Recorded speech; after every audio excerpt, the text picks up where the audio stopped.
육대장. 신선한 양지, 건강한 대파, 오래 끓인 사골 육수. 육개장 한 그릇에 온 힘을 다하니까 건강하다.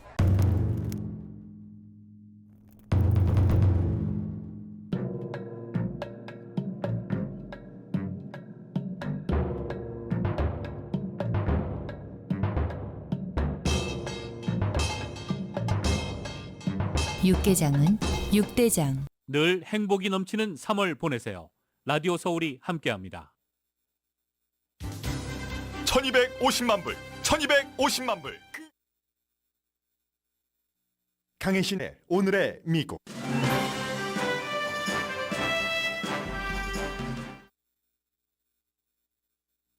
강혜신의 오늘의 미국.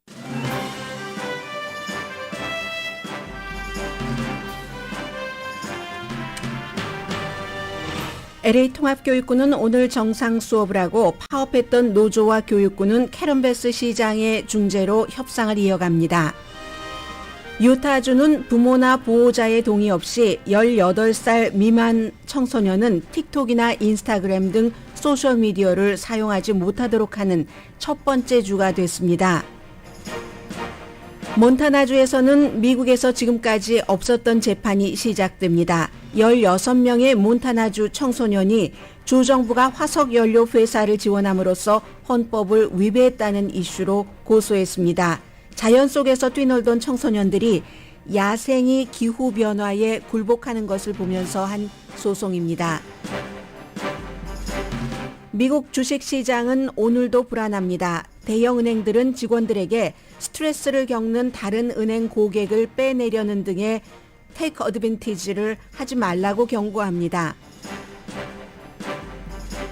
중국을 바라보는 미국인의 시각에서 세대 차이가 큽니다. 45세 이상은 반 이상이 중국을 적이라고 보지만 그보다 젊은 세대는 25%만이 중국을 적이라고 봅니다.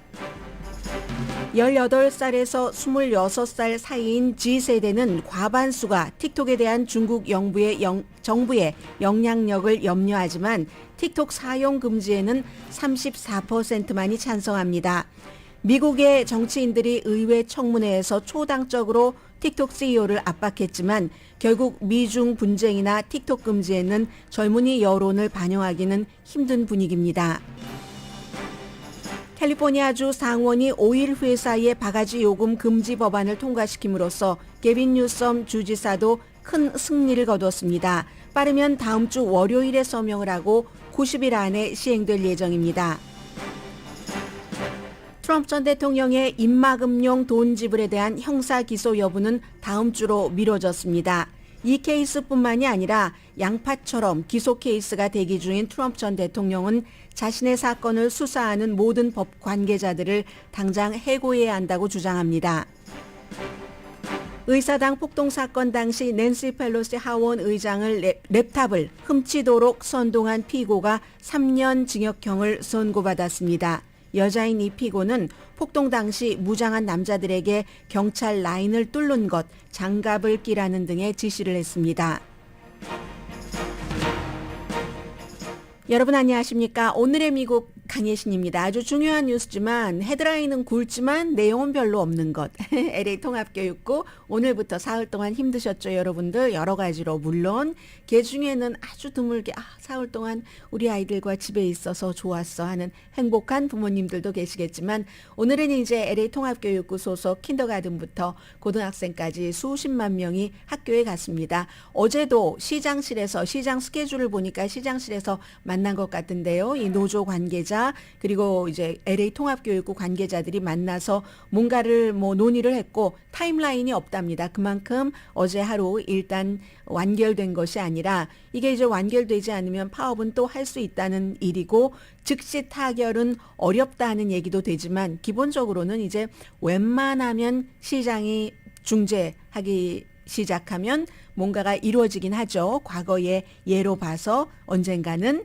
그리고 오늘은 미국의 이제 다른 주에서 있는 일이지만 전반적으로 앞으로도 널리 퍼질 수 있는 일이기도 하고 하나는 그리고 두 번째는 좀 새로운 이슈인데 오늘의 미국을 듣고 계신 분들이 나이 드신 분들이 많으시기 때문에 기본적으로 이제 청취자 여러분들께 무엇이 필요할까, 무엇을 원하실까 하고 아이템을 선정하지만 가끔은 이제 미래 세대들이 중요하게 생각하고 있는 것, 지금의 그 당세대, 뭐 50대, 60대 이 정도 되신 분들은 별로 가까이 되지 않는 그런 이슈 있잖아요. 그걸 앞에 두 가지를 전해드리고 광고 듣고 와서는 다시 한번 이제 그 틱톡과 관련된 이 내용은 그 한일 관계 또 한중 관계에 대한 젊은이와 나이 든 사람들의 한국인들의 시각도 다르잖아요. 미국에서도 똑같습니다. 이제 그렇게 연결을 해서 전해드리겠습니다. 유타주가 미성년자의 소셜미디어 사용을 부모나 보호자가 관리하도록 의무화하는 첫 번째 주가 됐는데 이런 주가 많이 있습니다. 지금 시도를 하고 있는 주들이 있는데 나이는 차이가 있어요. 주마다. 유타주의 경우는 18살 미만이 예를 들어 인스타그램 때문에 속 많이 상하시죠? 어디 가서 막 좋은 식당 비싼 음식 먹고 방학 되면은 뭐 그리스 어디 휴양지 이태리에 가서 찍고 비싼 옷 입고 하는 거 인스타그램에 막 학생들이 올리잖아요. 그러면은 내가 그걸 해주지 못하고 꼭 해줘야 될 이유도 느끼지 않고 비싼 것들 막 수천 달러 이런 것들 심지어는 뭐 $10,000 넘는 가방까지도 학생들이 가지고 다니는 것. 그런데 그 자녀들은 어느 경우는 스트레스를 받을 수 있잖아요. 부모님이 단단하게 그거 아무것도 아니거든. 그거 오히려 창피한 거거든. 본인이 번 돈도 아니잖아. 이렇게 얘기를 해주시면 이게 부모와 자녀가 맞아야지 되는데 그렇게 부모님을 괴롭히는 인스타그램 그리고 완전히 10대들이 중독돼서 또 내용도 짧으니까 한 번 보고 안 되니까 계속 돌려보잖아요. 그래서 요즘에 그 짧은 그 비디오 클립 같은 것은 100만 뷰 넘는 게 아주 쉽다고 하던데 그런 틱톡 등등을 사용할 때 페이스북 물론 포함이 됩니다. 유타주의 주지사가 서명을 했습니다. 유타주도 보수적이죠. 그런데 이제 공화당도 주지사고요. 스펜서 칵스 주지사가 서명을 했는데 회사가 어떤 회사가 됐던 틱톡이 됐던 페이스북이 됐던 이제 여기 어카운트를 오픈을 하려면 나이를 반드시 확인을 해야지 된답니다. 이 경우는 그럼 성인도 새로 가입하는 사람은 나이를 분명히 확인을 해야지 된다는 거고요. 반발 여론도 많아서 그 뒤에 전해드리겠습니다. 두 번째는 이 플랫폼에 뭐 틱톡이 됐던 페이스북이 됐던 디자인이나 그 컨텐츠 자체를 잘 그 미성년자가 중독되도록 유도하는 테크닉을 쓰면 이것도 아주 애매하긴 할 것 같은데요. 그런 그 소셜미디어 회사는 아예 금지를 시키고 그리고 중국도 아닌데 유타주에서 청소년 밤 11시 30분까지만 할 수 있고 아침 6시 30분부터 해야지 된다. 물론 이 경우는 부모의 허락이 있으면 예외 조항은 있습니다. 이거 미국 같지 않아요. 아무튼. 그리고 미성년자 그 어카운트에는 광고도 하지 못하도록 하는 이런 겁니다. 기본적으로 청소년들의 소셜 그 미디어가 건강에 아주 나쁜 영향을 미치기 때문에 우울증을 앓고 있는 어디 가서 막 좋은 음식 먹고 비싼 거 하고 막 어른처럼 치장하고 하는 거 보면 우리 부모는 왜 이러지? 나는 왜 이런 집에서 태어났는가 하면서 우울증 걸리는 아이들도 있어요, 실제로. 그래서 그런 걸 막기 위해서 그렇다고 공화당이 주도를 했고요. 전체적으로 현재 연방법입니다. 연방 어린이 개인정보법에 따르면 정보보호법입니다. 회사가 이런 여러 소셜미디어 회사가 부모의 동의 없이 13살 미만 어린이에 대한 데이터 모으는 것은 금지합니다. 왜 가끔 뭐 소셜미디어 하다 보면 뭐 이거 뭐 하셔도 되겠어요? 저희 회사의 발전을 위해서 이러면 대체적으로 yes라고 하시는 분들도 있고 no라고 하시는 분들도 계시는데 13살 미만에게는 이제 그런 것도 모으지 못하도록 하니까 아예 13살 미만은 가입을 안 시키는 그런 소셜미디어가 많고요. 이 같은 유타주의 주지사까지 서명을 한 법에 대해서 반대하는 사람들 여러 가지 이유를 얘기를 합니다. 기본적으로 그렇게 될 경우는 출생증명서라든가 이 성인이 이 아이의 부모야 라는 것을 확인하기 위한 민감한 정보도 또 수집돼야지 될 수도 있잖아요. 역으로. 그리고 또 이 부분도 중요한데 청소년들 가운데서 성소수자가 있잖아요. 그 성소수자 청소년들이 온라인에서나마 솔직하게 얘기를 하고 어떤 지원하는 서포트 그룹 같은 것을 형성을 하는데 이것도 접속이 차단될 수 있고 그리고 또 인터넷도 분열되잖아요. 아니 어느 회사는 괜찮고 어느 회사는 틀렸단 말이야. 가장 마지막으로 가면 미국에선 항상 표현의 자유입니다. 아니 표현의 자유인데 결국 법적 도전이 있을 것이라는 겁니다. 법적 도전에는 납세자의 돈으로 정부에서는 그 변호 비용을 댈 테고요. 시행 날짜는 내년 2024년 3월 1일. 그 전에 이제 여러 가지 절차를 마련을 해놓겠죠. 구체적으로 그 절차에 대해서는 소셜미디어와 다 협상을 해야지 되니까 밝히지 않았습니다. 유타주의 주지사가 저희 주뿐만이 아니라 다른 주도 저희 주처럼 해서 청소년들의 정신 건강을 보호하길 바랍니다. 라는 메시지를 남겼는데요. 지금 오하이오주와 커네디컷주는 16살 미만의 지금 유타주에서 하는 것과 비슷한 이런 그 법안을 만드는 것을 하고 있고요. 알칸소와 텍사스주는 유타주와 마찬가지로 18살 미만, 캘리포니아주는 뭐 부모의 허락이 있어야 어카운트를 만든다 이런 건 없지만 이렇게 한 건 유타주가 처음이지만 18살 미만 사용자에 대해서는 개인 보호 뭐 이런 거 설정하는데 가장 미국에서 까다로운 주이기도 합니다. 이건 이제 앞으로도 계속 소셜미디어는 새로 나오니까 그러니까 이제 계속 이런 일들이 이어질 수 있다는 걸 보여주는 거고요. 두 번째는 굉장히 역사적인 몬타나주의 청소년 대 주정부 케이스다. 누구 대 뭐 하면 보통 이제 법이잖아요. 그 내용이 오늘 그 뉴욕타임스에 아주 길게 실렸는데 16명의 몬타나주 청소년들이 주정부를 고소를 했습니다. 주정부가 이제 화석 연료를 사용하는 것을 지지하는 것은 주 헌법에 위배된다는 주장인데 몬타나의 학생들은 교과서에서 배워서 뭐 지구 온난화가 이렇고 기후 변화가 이렇고 하니까 이래야 돼. 이게 아닙니다.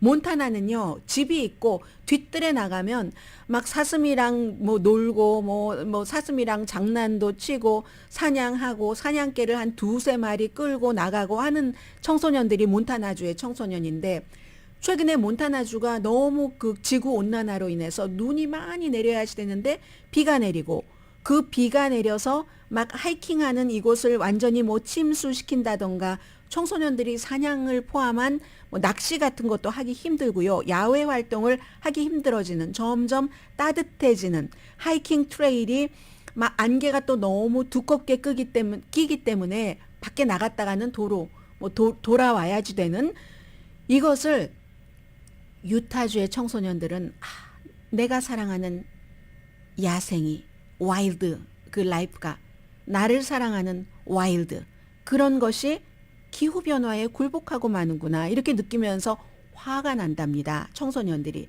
그래서 이제 3년 전에 몬과 하기로 결심을 했고 이렇게 뭐 환경 뭐 조직 같은 것을 해서 2020년에 주정부를 고소를 했는데 그게 이제 본격적인 재판이 올해 이제 6월 달부터 시작이 된다는 거거든요. 그럼 왜 주정부가 헌법 위배다라고 하냐면은 뭐 몬타나주도 1800년대부터 계속 이제 헌법이 있어 왔는데 이게 가장 최근에는 이 헌법을 1972년도네요. 헌법을 수정을 해서 깨끗하고 건강한 환경을 만들어야지 된다. 이런 건데 이게 왜 그랬냐면 몬타나주가 뭐 아시다시피 뭐 석탄이라든가 이런 화석 연료 오일 시추라든가 오일 시추는 미국에서 12번째인가 많이 하고 화석 연료 시추는 미국에서 5번째로 많이 하는 주입니다.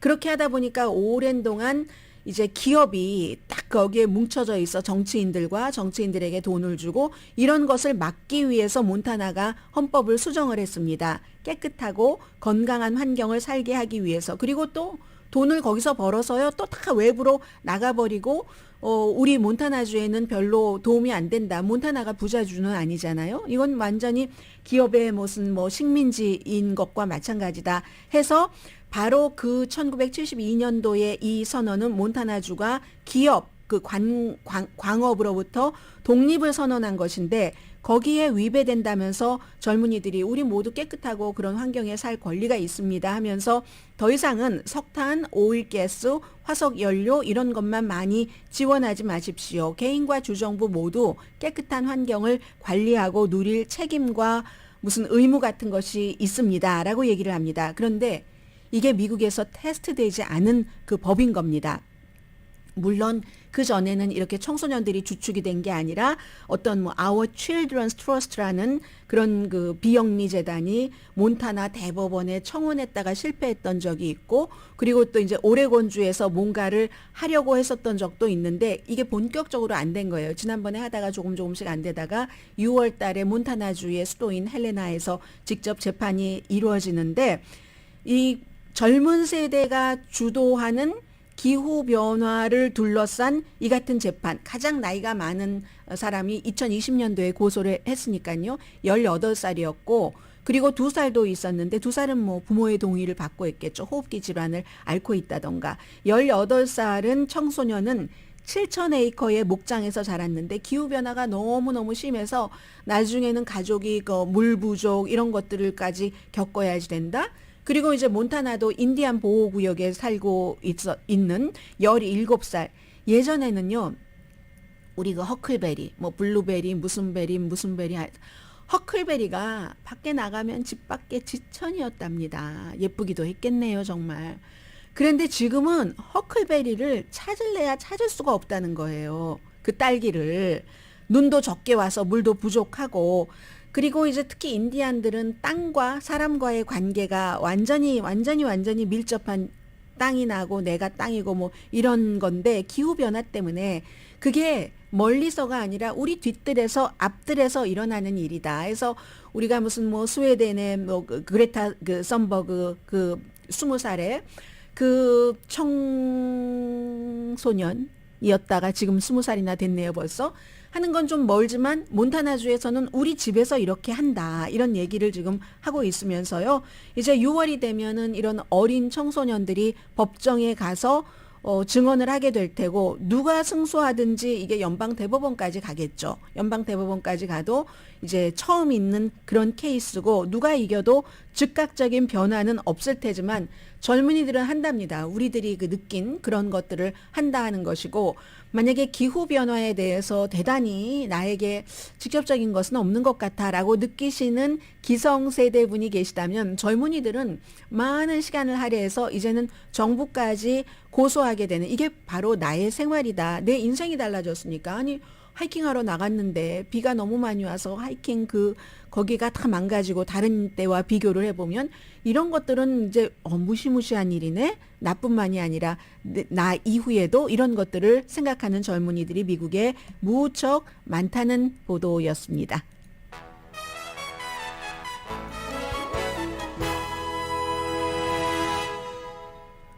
오늘의 미국은 신용의 상징 유한양행 건강식품과 누구나 젊어지는 얼굴 피부과학 셀리온, 이민법 가정법 전문 제인정 종합법률사무소, 프리미엄 고기 쌈밥 전문 레스토랑 쌈, 재래식으로 직접 만든 검정콩 생순두부 수라원 순두부, 총 20억 달러 승소, 교통사고와 상해 전문 브라이언 타필라와 CG 변호사 그룹 공동 후원입니다. 아마 최근에 그 한인타운이 아닌 다른 그 변호사 업계에서는 기후변화 관련 이런 그 변호사 그 업계가 굉장히 활발하게 커지지 않을까 생각이 되고요. 그리고 잠시 뒤에는 제가 영국과 미국 매체를 중심으로 해서, 저는 이제 오늘의 미국을 보도를 하지만 한국 사람이기 때문에 한국 뉴스에는 아주 쉽게 능하게 금방금방 이제 그 리뷰가 되고 하니까 항상 한국과 미국과 세계를 같이 놓고 보게 됩니다. 그러려고 의도해서가 아니라, 야, 한국에서의 지금 반일 감정, 나이 드신 분들은 도저히 이해할 수 없는 거예요. 젊은이들이. 아니, 왜 반일이 없는 거야? 뭐 이렇게 생각하시는 분들 계시잖아요. 물론 나이 드신 분들이라고 다 그렇진 않지만 미국도 마찬가지입니다. 이 나이는 어쩔 수 없는, 극복할 수 없는 뭐가 있는 것 같아요. 거기에 대해서 중국, 틱톡 잠시 뒤에 전해드립니다.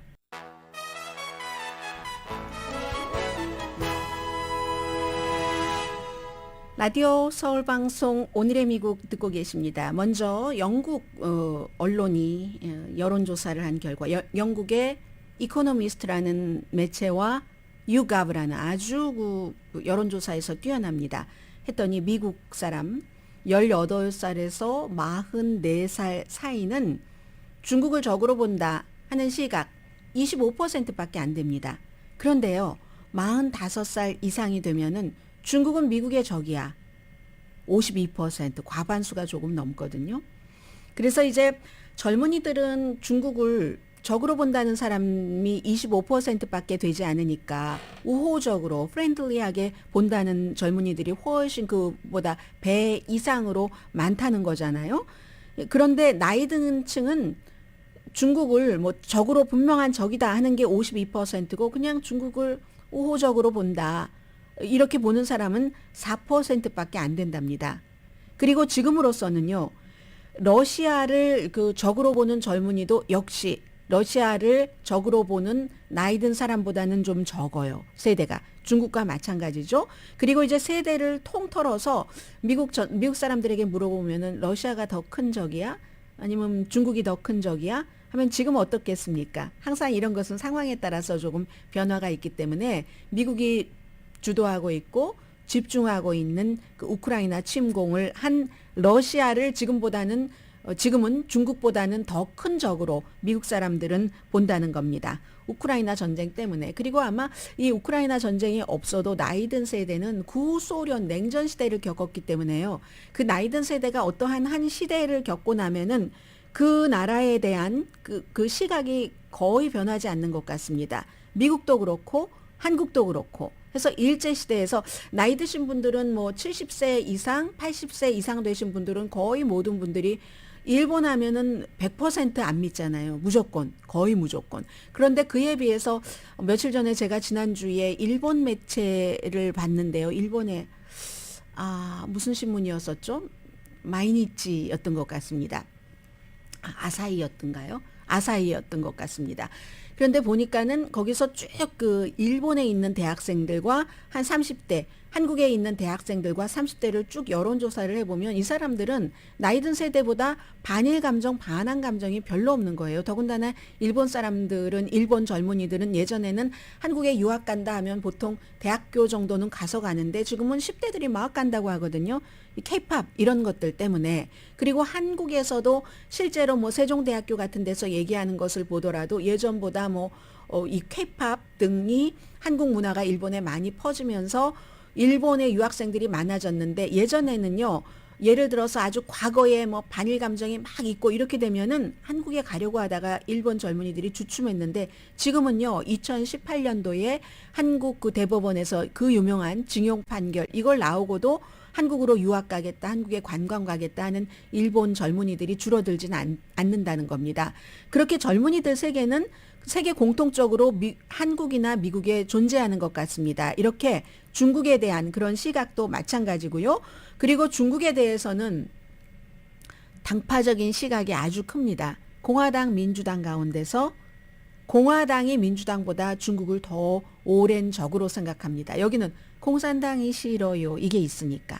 물론 지금은 공화당, 민주당 할 것 없이 초당적으로 중국을 믿지 않고 중국에 대해서 어떠한 규제를 하기를 원하기 때문에 그래서 중국 무슨 특별위원회라는 하원에 그 위원회에 민주당인 한인 연방하원의원, 공화당인 한인 연방하원의원이 두 사람이 딱 그 위원회에 들어가 있잖아요. 그렇게 하는 것 해서 지금 트럼프 전 대통령이 2017년도에 그 집권을 했을 때는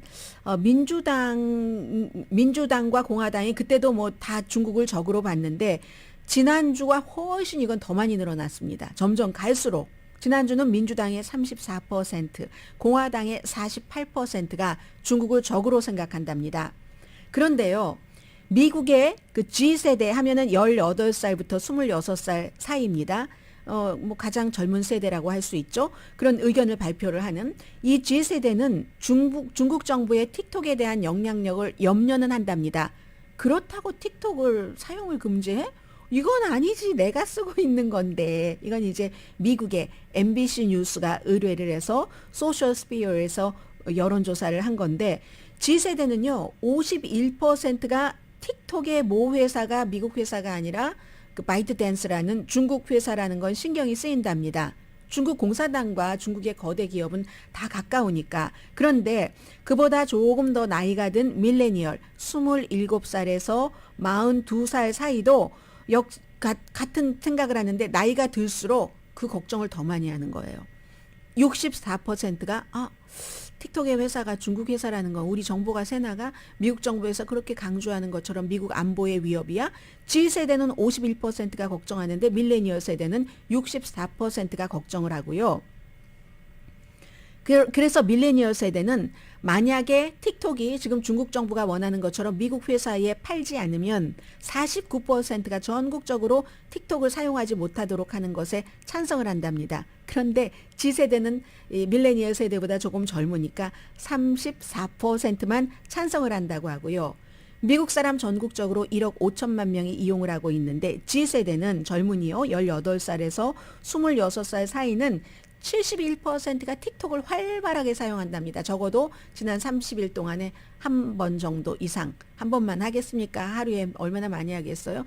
이게 틱톡은 역사가 그다지 길지 않잖아요. 페이스북 수십 년 된 그리고 뭐 인스타그램보다도 역사가 짧으니까 그거에 비하면 페이스북은 G세대 79%, 인스타그램 76%, 틱톡 71%가 사용을 하고 밀레니얼 세대도 27살에서 42살 사이도 틱톡을 아주 자주 사용한다는 사람이 43%가 됩니다. 수요일에 조사했고요. MBC 뉴스가 의뢰를 해서 1607명의 등록된 유권자입니다. 이 유권자, 젊은 유권자를 대상으로 조사를 한 거예요.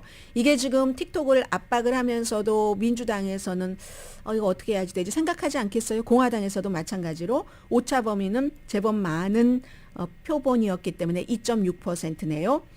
그리고 어제 이제 청문회를 말씀을 드렸는데 이 틱톡의 그 CEO가 소지추라는 CEO 5시간 동안 초긴장 거의 미국 정치인들의 신경을 거스르리지 않으려고 하다가 어떤 때는 강하게 모션도 강하게 이렇게 얘기를 했었는데 한마디로 미국 국가의 위협 아니다. 중국 공산당이 절대로 여기 개입하지 않고 우리도 정보를 주지 않고 뭐 이렇게 얘기한다고 하는데 결론은 의회 의원들은 믿지 않는 것으로 보였습니다.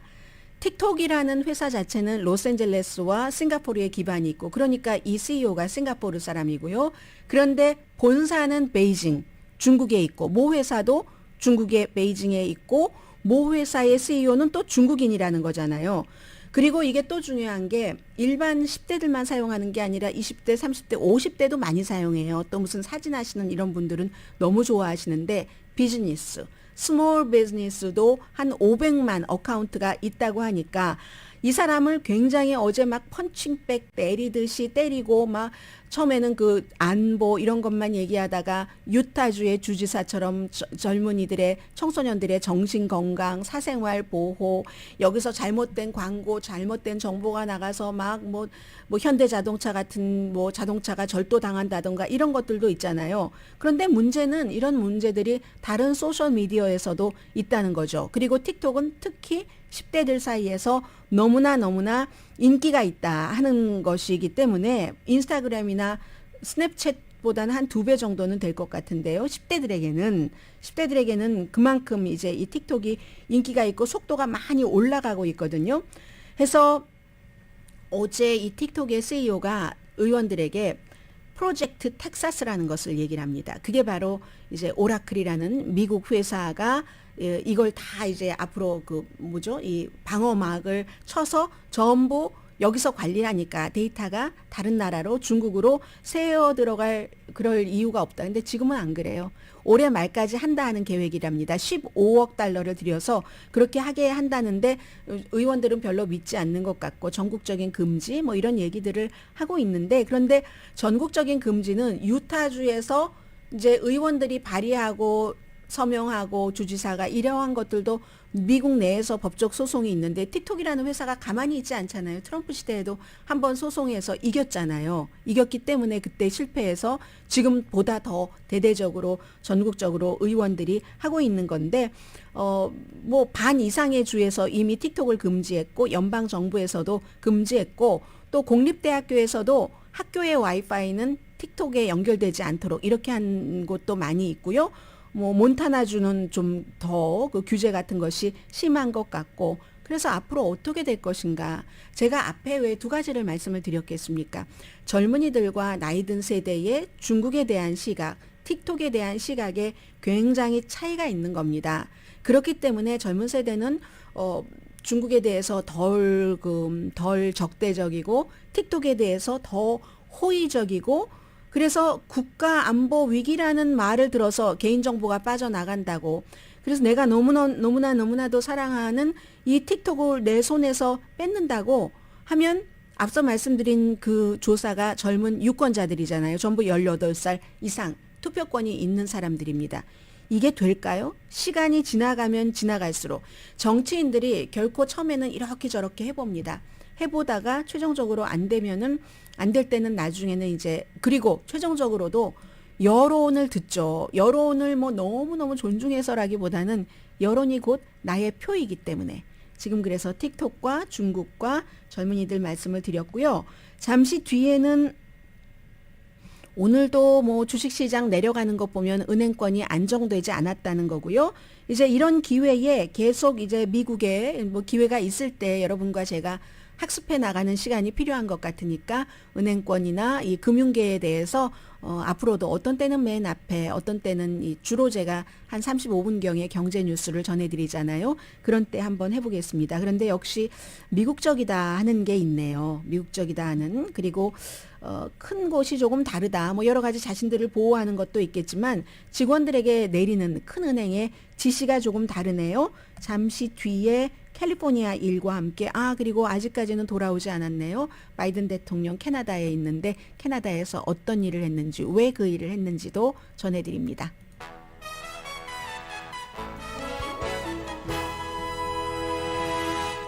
라디오 서울 방송 오늘의 미국 듣고 계십니다. 제가 미국의 큰 은행이 다르긴 다르네요 라고 말씀을 드렸는데요. 지금 주식시장은 오늘도 많이 내려가고 있고요. 이건 미국뿐만이 아니라 세계적으로 금융권이 안정됐는가.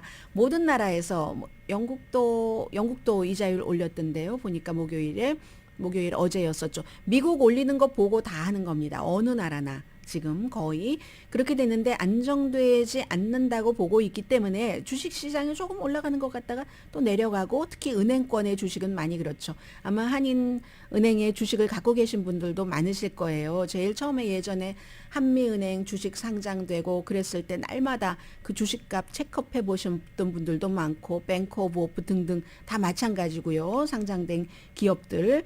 그래서 여전히 어렵다 하는 것을 일단 전해드리고 이런 내용은 저도 지금까지 가운데서 처음 여러분들께 전해드립니다. 큰 은행들이 미국에 직원들에게 메시지를 전하는데 어떤 메시지를 전하냐면요. 미국식 표현으로 다른 은행이 스트레스를 받고 있는데 그 스트레스를 받고 있는 은행을 이용하지 말아라. 이게 그 은행에다가 뭐 내가 이 은행에 다니는데 다른 은행에다가 예금하고 뭐 하겠어요. 그게 아니라 테이크 어드밴티지를 하지 말라는 얘기입니다. 그러니까 다른 사람의 슬픔을 나의 기쁨으로 스트레스를 받고 있는 그런 은행의 고객을 우리 은행은 크기 때문에 대형 은행이니까 그래도 안전하니까 우리 은행으로 이렇게 오게 하도록 그런 것 하지 말라는 겁니다. 이게 그런 거래를 그 스트레스 받는 작은 은행에 입금을 했거나 어떠한 투자를 한 그 같은 고객들을 우리 은행으로 끌어들이려고 하는 시도를 하지 말아라 하는 얘기거든요. 이게 무슨 웨스파고도 그렇고 JP 모건 체이스가 제일 크고요. 시리 그룹, 뱅크 오브 아메리카 전부 그리고 그렇게 하는 것처럼 보여서도 안 된다. 이거 은행의 이미지잖아요. 요즘은 모든 것이 이미지로도 하기 때문에 그리고 경쟁사를 깎아내리는 것도 하지 말아라. 실리콘밸리 뱅크도 사실은 굉장히 안전하다고 평판을 받고 있기도 했습니다. 그 망하기 전까지는. 그래서 한국의 무슨 연금공사 같은 데도 투자를 했다고 하잖아요. 그렇지만 이 사람들이 그 이자율이 이렇게 갑자기 오를 것을 아무도 상상하지 못했고 예금을 갑자기 인출할 것을 상상하지 못했기 때문에 한 군데다가 본드에다가 넣어도 그 실수는 분명히 있지만 그러나 그 전에 굉장히 건실한 은행이었는데 그렇게 됐는데 이거 봐 그거 뭐 은행이 잘못했으니까 그렇지 뭐 이렇게 깎아내리지 말라고 하고 한마디로 상도덕을 지켜라 하는 그런 얘기들을 지금 큰 은행들이 하고 있다는 겁니다. 그래서 예금 자체는요. 여러분들께 말씀을 드렸죠. 물론 연방예금공사에서 25만 달러까지만 한다고 했고 또 자넷 옐런 재무장관은 25만 달러 넘어도 돼요 했다가 그 다음날 모든 걸 다 보호하는 건 아니에요 했는데 또 같은 날 연준 의장은 은행은 안전해요 건실해요 이렇게 얘기를 했는데 이 자체가 굉장히 불안정하다는 것이고 예금액 자체는요. 미국에서 막 줄줄이 파산하고 그런 일이 없어야 되겠지만 예금액 자체가 완전히 보증되지 않았던 때는 인디맥 은행 한 번밖에 없었다고 지난번에 말씀을 드렸습니다.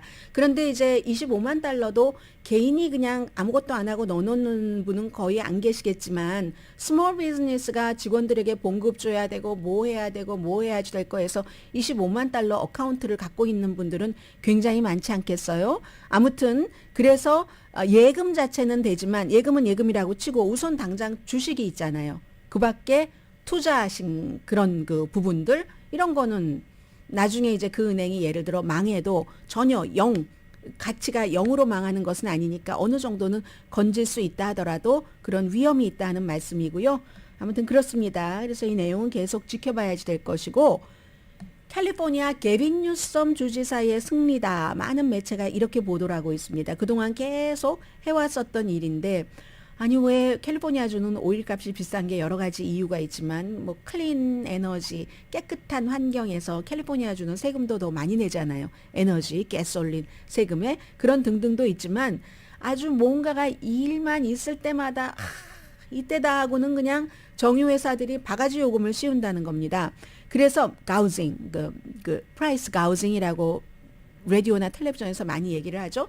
그 바가지 요금을 씌우지 못하도록 하는 법안이 어제 상원에서 통과가 됐고 하원에서는 당연히 통과가 되겠죠. 월요일에 보내지면은 바로 게빈 뉴섬 주지사는 서명을 할 것 같습니다. 그리고 이 경우는요. 의회에 그 특별회기를 소집했거든요. 그 주지사가 미국에도 연방에도 주에도 여러 가지 절차가 있기 때문에 주지사로서의 권한이 있고 이건 중요하다 하면 특별회기를 소집을 해서 빨리 패스트 트랙으로 처리를 해버리거든요. 패스트 트랙으로 처리를 하면은 다음 회계 연도부터 집행되는 게 아니라 그 통과가 되고 나서 90일이 지나면 바로 집행이 되거든요. 그러면 이제 다음 주 월요일이면 그 뒤에 90일 뒤부터 이게 집행이 된다는 얘기입니다. 수십 년 동안 오일 회사가 캘리포니아 가족을 힘들게 했다.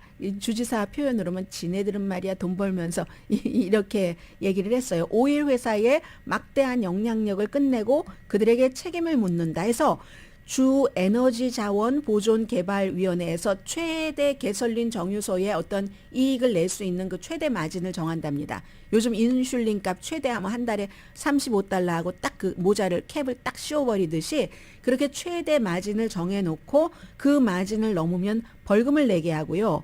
그리고 무슨 뭐 예외는 항상 있겠죠. 그래서 벌금은 캘리포니아 주 재무부로 들어가서 기금으로 뭐 여러 가지를 뭐 쓰이게 될 테고 이미 있는 법도 있기는 있어요. 이미 있는 법이 있는데 이미 있는 법은 이처럼 강하지 않고 그리고 뭐 그다지 그 규제 나중에 벌 주는 것도 약하고 하기 때문에 이렇게 한다는 겁니다.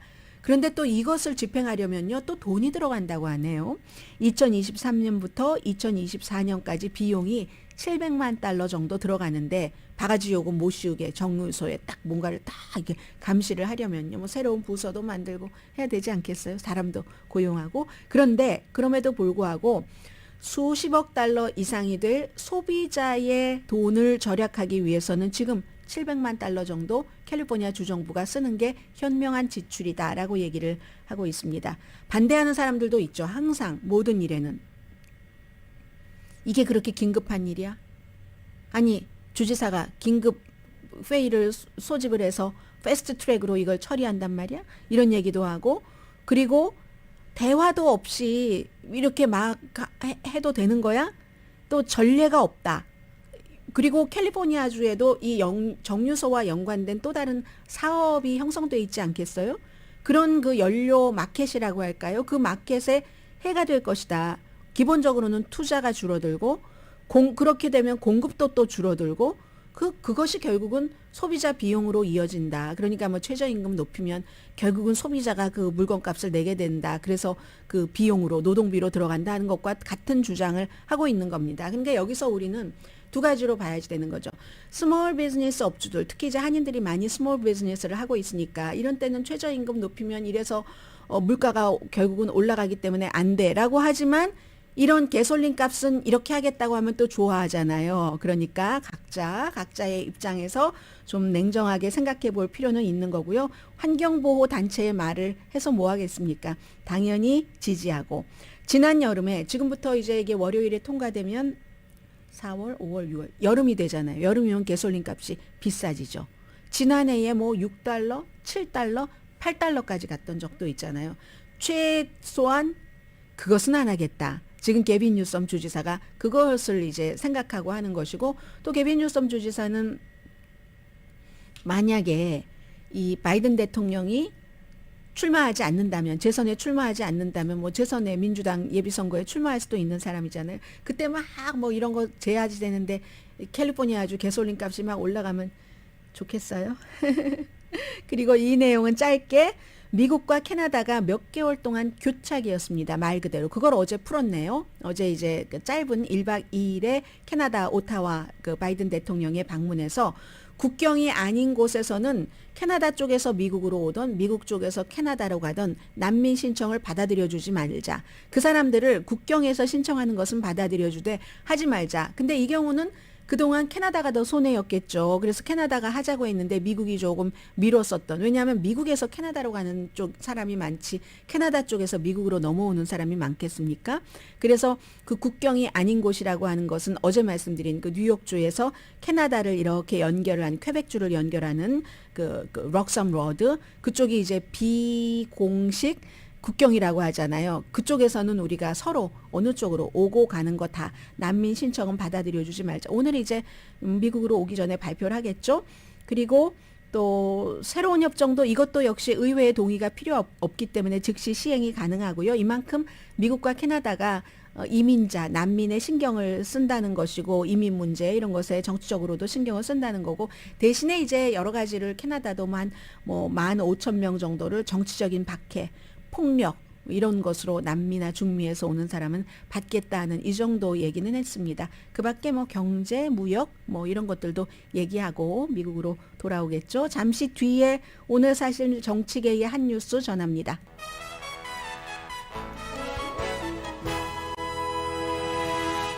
라디오 서울 방송 오늘의 미국 듣고 계십니다. 트럼프 전 대통령이 지난주 토요일에 내가 화요일 이번 주입니다. 체포될 것이다, 시위하라라고 했는데 이번 주에 그런 일이 일어나지 않았습니다. 검사가 어제도 또 연기를 해서 다음 주에 이제 기소를 하기 위한 마지막 그 대배심이 열리는데, 지금으로서는 기소를 안 하는 것 아니야? 이렇게 얘기하시는 분들도 계십니다. 왜냐하면 이 검사 이전에 다른 검사들도 검토는 했는데 이게 과연 어떻게 될 것인가 해서 기소를 하지는 않았었던 것을 새로 맡은 케이스이거든요. 그건 그렇고, 문제는 트럼프 전 대통령이 지금 협박을 굉장히 어두운 얘기를 마구 하기 시작하고 있는데요. 예전에 그 트럼프 전 대통령 처음에 그 선거 캠페인 시작할 때와 마찬가지, 죽음이 있을 것이다. 나를 기소하면은 죽음과 파괴가 있을 것이다. 이런 얘기까지 하고, 그 전에는 자신을 수사하는 모든 법 집행관을 당장 해고해야지 되는데 지금 케이스가 한두 개가 아니잖아요. 뉴욕 이 케이스뿐만이 아니라 이게 사실은 가장 가볍다고 보는 사람이 많습니다. 스토미 데니엘스라는 본명은 따로 있는 여성에게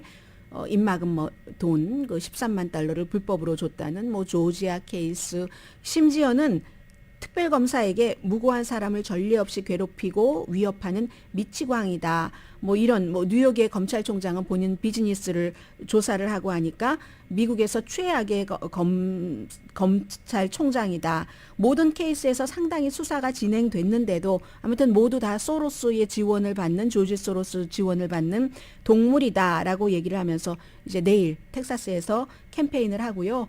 일단 오늘의 미국을 도와주시는 분부터 말씀을 드리자면은요. 오늘의 미국은 신용의 상징 유한양행 건강식품과 누구나 젊어지는 얼굴 피부과학 셀리온, 이민법 가정법 전문 제인정 종합법률사무소, 프리미엄 고기 쌈밥 전문 레스토랑 쌈, 재래식으로 직접 만든 검정콩 생순두부 수라원 순두부, 총 20억 달러 승소, 교통사고와 상해 전문 브라이언 타필라와 CG 변호사 그룹 공동폰이었습니다. 10시에 좋은 아침 좋은 하루 방송됩니다. 1분이나 남았어요.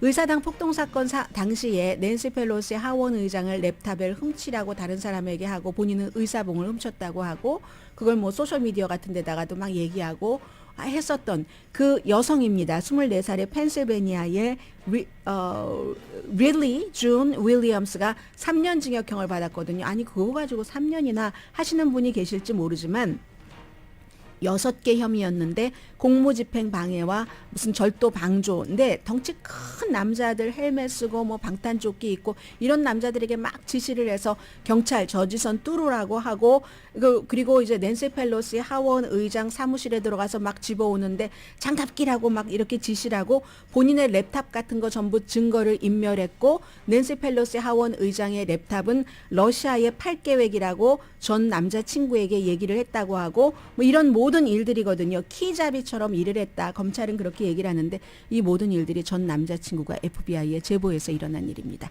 강혜신이었습니다.